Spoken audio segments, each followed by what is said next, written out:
Fala pessoal, hoje a gente tem aí mais uma conversa nossa aí no Disparada e eu queria conversar com um assunto que já é um motivo de debate há bastante tempo aí no cenário político nas redes sociais e que a gente já está discutindo por aqui já tem um tempo, né? Recentemente eu me deparei com uma imagem intrigante na internet, né? Bem curiosa. De um lado era um dedo, né, em formato de L, do outro uma mão emulando o gesto da arminha, e aí os símbolos, né, que pra gente que é brasileiro são facilmente identificáveis com duas figuras brasileiras, né, o Lula e o Bolsonaro. Eu ia tentar achar essa imagem no Twitter, mas o Elon Musk me tirou essa felicidade limitando o número de visualizações que uma conta pode ter no Twitter, então a gente vai ficar sem. A legenda dessa imagem provocativa era contra todo tipo de populismo. Essa expressão me fez refletir um pouco, eu decidi trazer a conversa para o nosso espaço aqui, ainda mais levando em conta que essa temática do populismo foi objeto de discussão nos nossos últimos vídeos. O questionamento que me veio em mente foi, seriam Lula e Bolsonaro dois populistas? Essa comparação, que de certa forma iguala o Lula ao Bolsonaro, ela parece nutrir, né, parece sugerir essa ideia de que o populismo é intrinsecamente ruim, que portanto esses dois líderes aí devem ser combatidos em favor de alguém mais técnico, racional, contra esse populismo e tudo mais. Essa narrativa ela foi particularmente amplificada no ano passado pelos defensores da tal da terceira via, especialmente aqueles mais alinhados à centro-direita, né? E é justamente por perceber uma série de equívocos nessa linha de pensamento que eu decidi dedicar esse vídeo a uma análise mais aprofundada dessa questão. O vídeo dessa semana é sobre isso.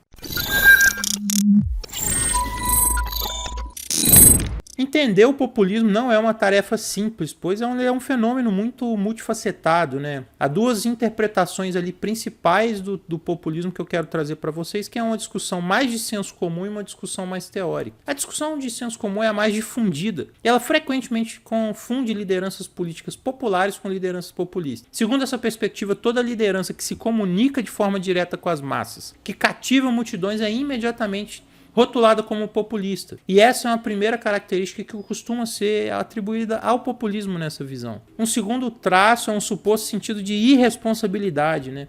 Os líderes populistas, segundo essa concepção de senso comum, são aqueles que prometem mundos e fundos ao povo, fazem promessas grandiosas sem ter condições ou intenções reais de cumprir essas promessas. Esse seria o lado irresponsável e até perigoso do populismo. Tendo em vista essas características, os críticos do populismo apontam ele como um mal a ser combatido, uma praga que se alastra e que pode prejudicar o bom funcionamento do governo.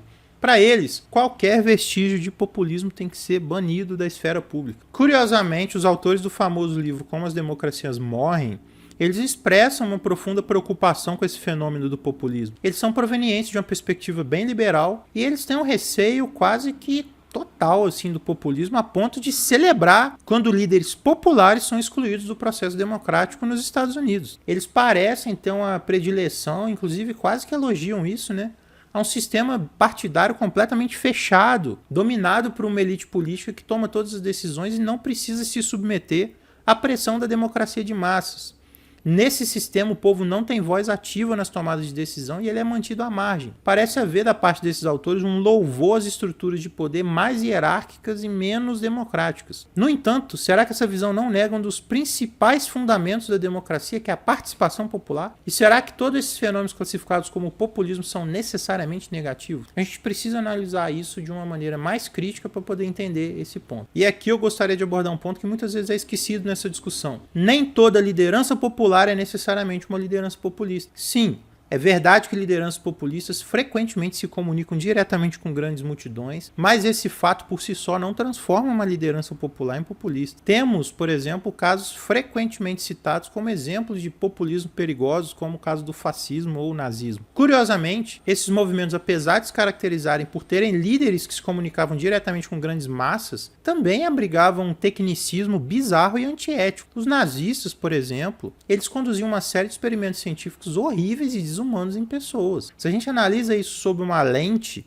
a gente pode ver a primazia da técnica levada a extremo contra a dignidade humana. Isso reitera essa ideia de que as lideranças populares, falando com multidões por si só, não é um indicativo de um populismo e tudo mais. Então é possível você passar por cima das pessoas a partir da técnica, mesmo mantendo um discurso popular. Portanto, é fundamental que a gente faça essa distinção entre a liderança popular e o populismo, evitando essas simplificações e generalizações que podem obscurecer a realidade e o significado desses conceitos. Ao contrário desse entendimento de senso comum, tem uma teoria muito mais aprofundada do populismo que vê ele como uma estratégia de comunicação. Dentro dessa perspectiva, um líder populista ele é uma figura que mobiliza a democracia de massas para integrar setores da população que foram historicamente deixados à margem do processo político. Tanto que ele é particularmente mais frequente em países em desenvolvimento, diferente das nações já desenvolvidas. O interessante é que os países desenvolvidos normalmente atingiram seu desenvolvimento em regimes que eram liberais, mas não eram democráticos. Nesses regimes havia predominância de uma elite intelectual e política reduzida,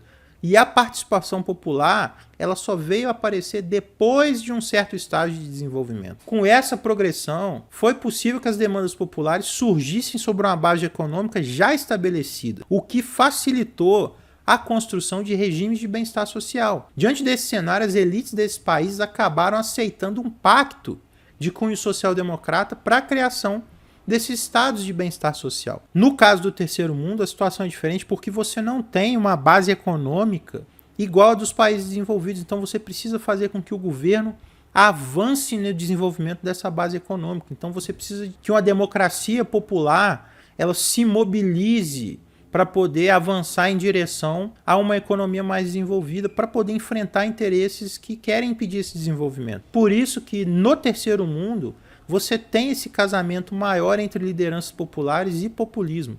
E ainda assim não é desse jeito. Compreender a diferença entre lideranças populares e populistas é crucial. Uma liderança populista, além de popular, ela precisa satisfazer uma série de critérios. Dentre esses critérios eu queria destacar aqui alguns. A figura do líder ela precisa representar uma grande parcela da população que se sente excluída ou marginalizada pelo sistema atual. É necessário que se construa uma divisão da sociedade, estabelecendo de um lado uma elite considerada corrupta e de outro um povo sem representação esquecido por essa elite. E por fim, a gente deve entender que é preciso apresentar uma proposta de transformação, de alteração radical do sistema vigente. E é aqui que entra a questão que eu quero levantar aqui. O Lula e o Bolsonaro eles se encaixam nessas características? A resposta pode surpreender muita gente. Lula e Bolsonaro, como eu mencionei, são frequentemente apontados como lideranças populistas. Sendo assim, é interessante avaliá-los à luz desses critérios que eu descrevi. Ambos, sem dúvida, se afirmam como representantes de um segmento de pessoas que se sentem excluídas e abandonadas pela sociedade. No entanto, é crucial entender que há nuances no discurso desses dois. Por um lado, o Bolsonaro ele utiliza a narrativa da exclusão para alimentar um discurso fortemente anti-Estado e não necessariamente para incluir mais pessoas nele. Na verdade, a sua retórica tem um conteúdo econômico quase nulo. As poucas menções à economia nos discursos do Bolsonaro se resumem a uma série de chavões contra o Estado, algo que qualquer gerador automático de lero-lero consegue produzir. Do outro lado, o Lula apresenta uma abordagem um pouco mais sofisticada. Ele fala mais sobre economia, tem aquela famosa frase de incluir o pobre no orçamento. Mas, primeiro, o discurso dele mudou nas últimas eleições e quando ele entra no governo ele toca outra agenda. Em relação ao discurso da elite corrupta versus o povo, curiosamente é o Bolsonaro e não o Lula quem recorre mais fortemente a esse tipo de narrativa atualmente. Não parece surpreendente? Bolsonaro entrou em forte conflito com o Supremo Tribunal Federal, com o Tribunal Superior Eleitoral, se apresentando como vítima do sistema e mobilizando sua base de apoio contra essas instituições, mesmo quando ocupava a posição de presidente. E quanto ao Lula? Surpreendentemente, hoje em dia o Lula se coloca mais como um guardião desse sistema do que como um crítico. Na dimensão política, ele usa sua base militante para justificar todo tipo de aliança com a elite política e com a elite econômica sem muita cerimônia. Isso impede ele de discursar energicamente contra as elites, ainda mais agora. Lula e o PT são conhecidos pelo discurso do nós versus eles. Mas quem são os eles nessa narrativa? Normalmente são os direitistas, os que eles chamam de fascistas. E reparem, são os eleitores, a classe média, o tal do coxinha. Raramente a elite econômica do país é alvo desse discurso hoje, uma vez que a mesma elite se encontra confortável com o Lula no poder e o Haddad e a Tebet comandando a economia brasileira. E quando a gente fala sobre uma proposta de transformação, é interessante perceber que o Bolsonaro apresenta um discurso muito mais radical que o Lula.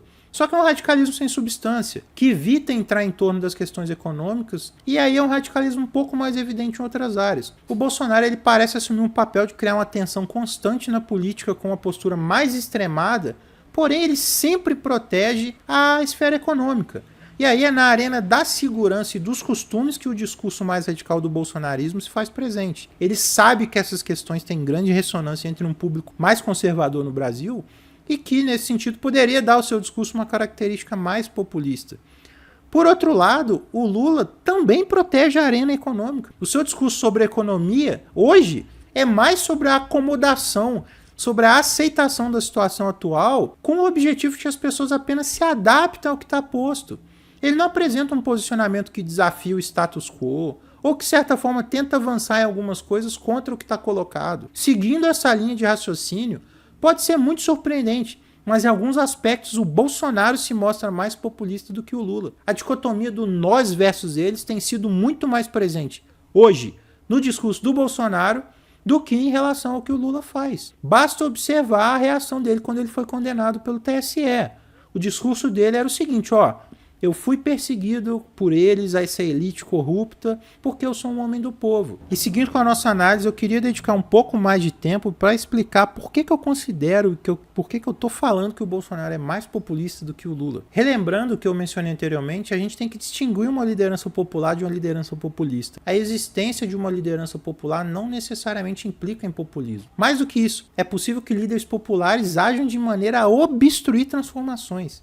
E é nesse ponto que a figura do Lula se destaca, e por isso eu não considero um populista. Há algum tempo o Lula vem desempenhando um papel muito curioso, que muitas pessoas já perceberam. Ele adota um discurso para vencer as eleições, um discurso de esquerda, mas ele governa com a direita. E ele governa como a direita. E em muitos casos tem gente até que brinca, fala que ele é igual um violinista. Ele segura o violino com a esquerda, mas ele toca com a direita. E nesse sentido o Lula não apenas ele se distingue do populismo, como ele atua diretamente para frear a mobilização popular em torno das transformações econômicas. Quem aqui nunca viu um discurso vindo de um lulista de que a gente tem que aceitar a correlação de forças e que não dá para mudar nada? Uma outra liderança popular que também tinha essa dinâmica de conduzir multidões para depois frear a mobilização popular e justificar a paralisia, era o Nelson Mandela, que eu sei que o Lula adora ele. O Mandela ele se tornou o grande símbolo da luta contra a segregação racial na África do Sul e virou referência popular no país. Só que quando o país estava à beira da convulsão social ali no início dos anos 90, o que poderia ter sido utilizado por ele para arrancar concessões da elite branca sul-africana em torno de um novo pacto social e econômico, o Mandela simplesmente foi para a TV pedir para o povo se desmobilizar, que a resposta seria dada no voto. Ele foi eleito presidente em 94, nas eleições, nas primeiras eleições democráticas no país, já sem a segregação racial oficial. Só que, embora a segregação política tenha acabado, a econômica continua até hoje, com alguns especialistas chamando a África do Sul de apartheid econômico. O Mandela ele fez uma gestão conservadora na economia, ele garantiu os interesses das elites brancas e continuou todo mundo ali rico, como sempre foi na África do Sul.